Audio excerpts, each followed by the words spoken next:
Okay, third time's the charm. I'm not good at unscripted videos. I'm Tom, or Temporal on the internet. I coach, cast, and do various bits and bobs for League of Legends. Nearly all competitive. I play a little bit of the game, but not really so much anymore. I've been playing for around 10 years, and this split has seen me sort of return to UK League of Legends. I've done some stuff in Europe previously, and didn't otherwise do a lot. A little bit of Newell team coaching, that sort of thing. But this summer, I tried to sort of return to the UK scene. It's been a little while, so it was a lot of fun. I'm sort of going to tell that story in multiple chapters. Some of you may know me from Vector Gaming, where I've been head coach over the summer split. Some of you may know me from Square One, fantastic tournament, and all the people over there. So I'm just going to sort of tell the story. This is going to be mostly for my own review.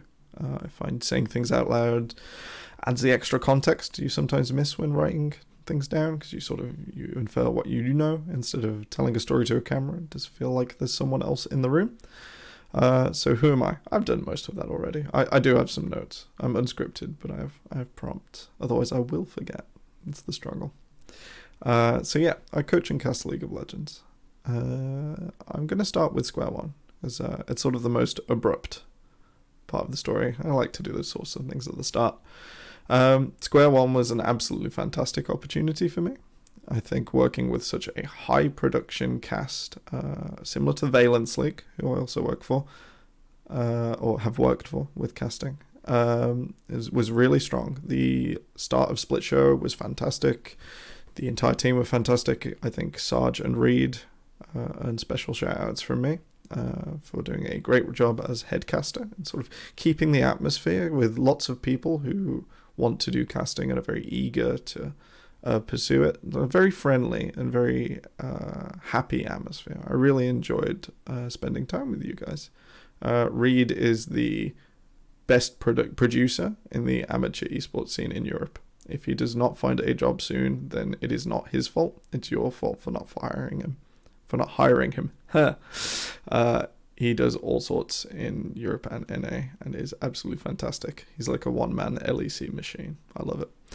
And working with that level of production is just something you don't expect in leagues that aren't like paying lots and like major esports institutes. That sort of thing is where I'd expect to find someone like Reed. Square One was shut down before it could reach its playoffs phase. Riot Games sought to cease and desist the league for a number of reasons. It doesn't fit in with a way they want to do European regional leagues at the moment. They sort of want licenses and like little slots for each country, made like group of countries and each region. Square One pretty much cemented itself as the bottom of all of the regional leagues across Europe. A player could go over there, go anywhere, and it was a really good place to show off your stuff. And unfortunately, it didn't fit in with the ecosystem they desired. And as such, the league ceased operations a little while ago. It was really sad. I was really upset about it. I think we often see talent higher up the ladder say like, we need more opportunities. We need more of these different things. And to see pretty much the best one that sort of celebrated cross-European talent go is really sad, and I'm still a bit sad about it. Next, Vector Gaming's current position. As of, I was told a couple of days ago, I guess because I'm on the inside. I think it's definitely been announced now. No leaks here. Vector Gaming is closing its doors. The founder is pursuing other things at the moment, and life does catch up with all of us. All of our passion projects do have to sit on a shelf sometimes, and I think this is going to be one of those. Thank you to Griff for having us all. It's been a fun ride through the UKEL this summer. Okay, I'm going to talk a bit about the start of Vector Gaming, this split. So, as many UKEL fans, there's like a niche group that only watch the UKEL or are very interested in that league especially. Sort of did all of these tier lists. I really enjoyed Officer Naughties and Viperoons at the start of the split, and I was sort of looking at these because I watched all of the UK LCE plans and sort of was interested in how the UK scene's going. It was sort of captured me on a weekend. I really enjoyed it. And then I sort of saw like, everyone who didn't quite make it, they're going to the UKEL. They can do this instead. So I was like, oh, great, a whole league of UK talent that I don't really know about already. I then got contacted over Twitter by the manager for Vector Gaming, Reflect. Sort of said 24 hours before game one starts, like, hey, we need a coach. Do you want to come in and do this? It's like, okay, I'm going to do some research. But like, nearly certainly, yes. We're locked down. There's not a lot else for me to be doing. I don't need to aggressively go after other people's unpaid positions and organizations. I hadn't found anything I particularly wanted to work with, like from a proactive point of view in the UK scene at this stage. So I was like, yeah, sure, we'll give it a go. Sort of did a load of research. Vector Gaming's roster was not the one they were hoping for this split. I think they did not get into UKLC qualifiers because they could not find 5 players. They just weren't arranged in time for the tournament, so they dropped the spot that NSG, an older organization, could no longer occupy due to them closing down as well, amongst other reasons. And then sort of Vector had that spot, couldn't use it, and then really struggled to get a roster together in time for UKEL. And it was this sort of struggling roster that I sort of looked at and said, hey, if I can help these players get out of the situation where they're not going to have a great split, and like maybe show their stuff, get some highlight reel stuff, look good on stage, and then continue to develop in a niche that they want to. Hopefully the team like survives in the league. And we'll sort of go from there and see what we can do with it. That was my initial thoughts. Funny enough, I sort of grew out of that a little bit and thought we could do okay in the split, but we did come back to that initial prediction of we just have to sort of do the best we can and see what happens. You know, you can't. I find lots of coaches often like see themselves immediately as soon as they're on a roster as the best roster, and then they like make this huge difference. At the end of the day, no matter how invested you are as a coach or a staff member, how strong you are as a staff member, the players go onto the pitch. It's like football. Like you can scream from the sidelines all you want. The tools are the things you've set them up with before the game starts. Those are always the most important things.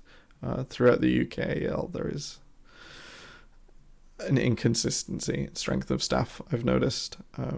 For one reason or another, things don't translate to the in-game. A lot of it looks like high elo flex queue or below.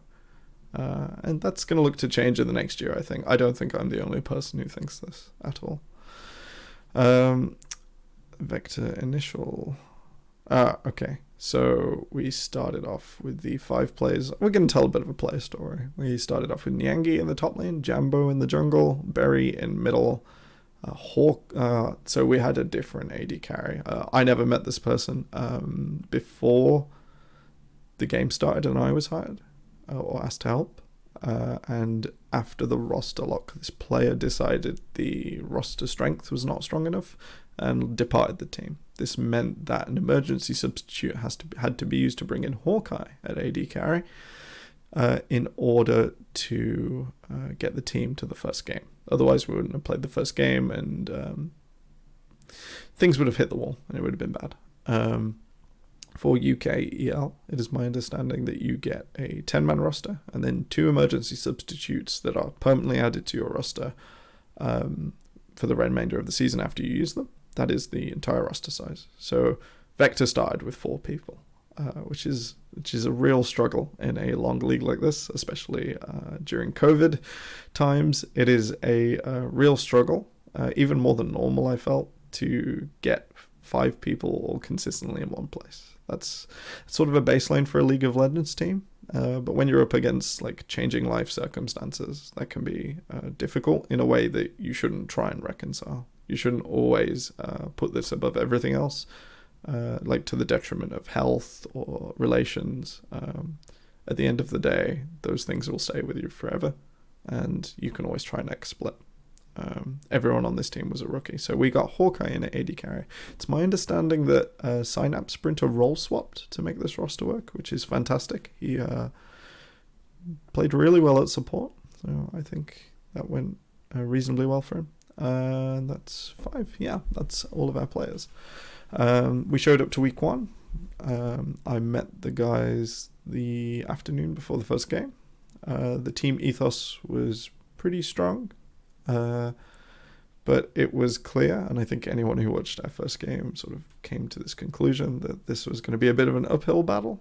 The players all individually are pretty close to where they need to be, but they are all rookies in their rookie year. So even those who've played more games than the others aren't quite mature enough to not have that rookie status and that little need to just pick things up slowly and become like the pillars you need in a competitive game that are always consistent with their communications, that are always relaying 100% necessary, 0% unnecessary information, and know the difference between those two things. You see this all the way up to the top, even in LEC. Sometimes it's better to have a bit of unnecessary, because if you miss necessary information, the entire team starts to fall apart. We played an Aphelios comp week 1. It was okay. I asked a lot of Berry playing Azir on that first game, and we struggled, and Mythos went on out, mainly through the jungle role. This was the last time Jambo would appear on stage. I've sort of alluded to COVID and the times we live in. Jambo had even more exceptional personal conditions and would sit on the bench for the rest of the season, partly to his own request, partly to mine. It's not a good idea to try and push the envelope with your League of Legends, and indeed any sort of sport, any sort of competitive activity. You focus on that to the detriment of other things you've made sustainable. This wasn't possible for Jambo at this time, nor should he have tried to, as it would have likely ended sourly. I wish him the best of luck with those personal issues. It's not my job to air the dirty laundry, and it's not anyone else's job to pursue him on it. But he's doing better now, so we'll look to see Jambo time return in spring 2021. Okay, that's a lot of Berry in the first game. I'm just going to go over the first game, then we're going to start skipping through the season, because we're already at 12 minutes. This is meant to be a 5-minute rundown. Oh gosh, I always do waffle on. So, that would see Jambo on the bench, and we would pick up Tim. Ex-Sarse is a German jungler. He's previously played in one of the lower divisions of the Prime League. I can't remember which one off the top of my head. Tim was great. Came in and helped with the comms issues, and we hit the ground running with scrims that week. And then we also picked up Pravius at the same time, Josh, as a coach. Previously played for Vector, and most people watching this will probably know him from T-Stick Esports, the premier ARAM team in the UK. He was really helpful as a strategic coach, helped a lot with scrims, cut down the way we were coaching players, play and each game a little bit different than I did, and I think the guys meshed with it much better. And then we started doing things with meta innovation. To my knowledge, Vector Gaming are the first team in a Riot affiliated league to play Wukong and Senna in the bot lane. And then on the Friday, Mad Lions made it official and played it in the LEC. And then it was nerfed very quickly afterwards. It was this sort of innovation and the attitude taken at this stage in scrims that really impressed me from a point of view of Josh as a coach. Is very keen to push the envelope, and I think if he pursues this sort of opportunity anywhere, he's already got experience in EU Masters and now a bit in UK EL in a situation that he wouldn't design, and he showed great resilience in that role and a incredible desire to help the guys do the best they could. I think if he wants to pursue that further, he would do exceptionally. And then the guys adapting to the sort of picks we'd throw at them, the different things we'd want to do. They were very fast to pick those up. The information security was great. No one knew we were doing these things at the time we were doing them. We did leak a little intentionally later on, and then tried to play around it in draft, and it worked okay. But yeah, Josh and Tim came on and did great work along with everyone else. It's at this stage though, in week 3 that like cracks start to show. So we pick up our 1 win. I think it was 2nd or 3rd week. I can't quite remember. Bit of mental warfare against our opponents. That went quite well. From there though, it came a bit of a struggle. The team hit a bit of a wall. We couldn't really go higher with the things we were trying to do. Leading into our first draft era, I believe, of the split. Like, the outdrafting this split has been absolutely incredible. I don't think we lost one into the misfortune with the Fiddlesticks. That was kind of on me and Josh for forcing when we maybe didn't need to. We should have just relaxed. But otherwise, I think we gave the guys most of the things they wanted, and we adapted to our opponents in a way that I think other teams need to learn from. Because it's sort of the meme that like, oh, well, we beat Vector like we expected to. But when playoff teams on their upswing at the end of the split are losing to us in 15 minutes and then winning through things that they shouldn't be comfortable doing, like dumb picks because our mental's a little bit off, you kind of got to worry for when those teams play against greater things, like London United especially. I don't mind saying the name. Need to do better. That was us playing like on fumes and nearly crushed them in 15 minutes. It really does speak to the players at this stage that even when things weren't at the greatest and when frustrations were high, they would still try their hardest and try and make the stage games work. A bit of nerves on stage did show. I think these players need more time. They need pairing with experienced players so that when their coaches can't be with them outside of scrims, they have that baseline to work off. I think with that sort of help, they can continue to go further. What have we got next? Because I've sort of waffled on this point. There were so many points in the split where things nearly took off and things got great, but it didn't work out this time. Most of the players know why it didn't work out this time because we weren't afraid to sort of sit down with them and work that out. But it sort of meant that Josh Previous went back into his work with the sort of that initial relaxing of lockdown that happened for me and him, and it sort of meant that the gas came off a little bit. But with the way we had to work scrims in around COVID, that was the way it was going to be anyway. It was an uphill struggle. Individuals for the future. I think all members of Vector Gaming can pursue a future in competitive League of Legends. They may find varying success. They are not the sort of talent that can just bash down the doors of EU Masters, foot down. They need to play more solo queue and learn more about the game before that happens. All can pursue starting spots in UK EL4 next split. They will need to try and find positions in teams with older players, probably coming up through the open qualifiers from what I've seen of who is entering. Either working around like these older players who want to return now that there is a sustainable part of the scene at the bottom, either as substitutes on teams packed with older players that can buddy up with people, and sort of work towards something. They don't have... Oh, hello, screen's gone off. Very professional recording setup. There we go. Okay, still working. They need that next developmental phase. None of them are ready to like push the pedal to the floor just yet. But they should not feel that because this split did not look good from a distance on paper, with our win-loss record, that things need to end and they need to do different things or take lots of time. If you're receptive to coaching, as all of these players were, there is always going to be a different lineup for you, a different coaching style for you. And there's always going to be like the next thing to pursue. I know most of our players are already pursuing opportunities either in open qualifiers or other regional leagues, and they should definitely continue to do so. Okay. Cambridge up most of the individuals. My future. Terrifying thought. I am pursuing casting opportunities throughout Europe,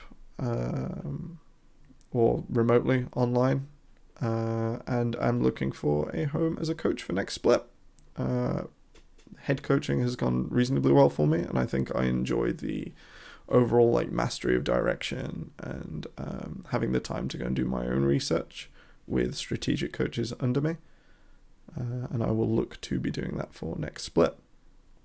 However, spring 2021 is a long way away, and there are lots of little winter things happening throughout the UK scene.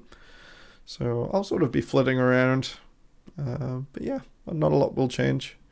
I hope this was somewhat interesting. I don't know quite how I've gone for 20 minutes, but in any case, thank you very much for watching any part of this video.